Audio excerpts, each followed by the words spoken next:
ప్రార్థన చేసుకుందాం. మహాపరిశుద్ధుడా, మహాగణుడా, సర్వాధికారి, సర్వసృష్టికర్తమైన దేవ, నీకు స్తుతులు స్తోత్రాలు తండ్రి.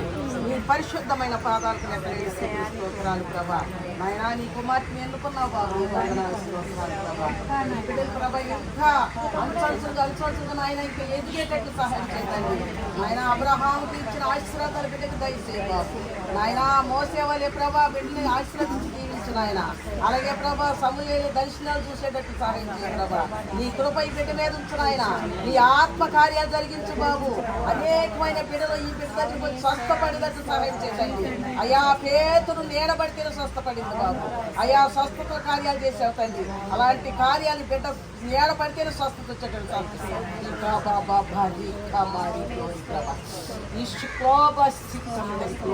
నా కుమార్తె అనేకమైన దేశాల మీద నువ్వు వాడబడతావు కుమార్తె.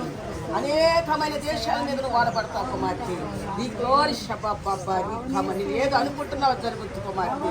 లేక నూతనమైన గృహాన్ని కొనుక్కోవాలని కట్టాలని ఆశపడుతున్నావు కుమార్తె. అది ఖచ్చితంగా జరుగుద్ది కుమార్తె.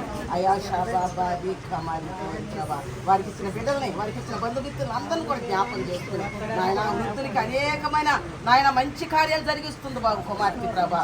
నాయన ఇదిగో ప్రభా, మీరు ఉపవాసం ఉంటే నాయన నాకు అన్నం లేని వారికి అన్నం పెడతాం, నాయన వస్త్రాలు లేని వారికి వస్త్రాలు ఇచ్చడం, అది నాకు ఇష్టమైన ఉపవాసం అన్నావు ప్రభా. నాయన ఆ బిడ్డకి మంచి తలాంతి ఇచ్చినందుకు నీకు వందనాలు స్తోత్రాలు ప్రభా. నాయన ఇంత ఘనమైన కార్యాలతో నడిపిస్తున్నందుకు నీకు వందనాలు స్తోత్రాలు స్తోత్రాలు స్తోత్రాలు. ఈ బిడ్డను నడిపి సహాయం చేయమని కుమార్తె ప్రార్థన చేస్తూ ఉండగా నాయన అనేకమైన వాళ్ళ ఏమో దురాశలు ఆత్మలు ఉంటే తీసివేయమని అసలు యేసు నామములో అడుగుతున్నాను తండ్రి. ఆమేన్.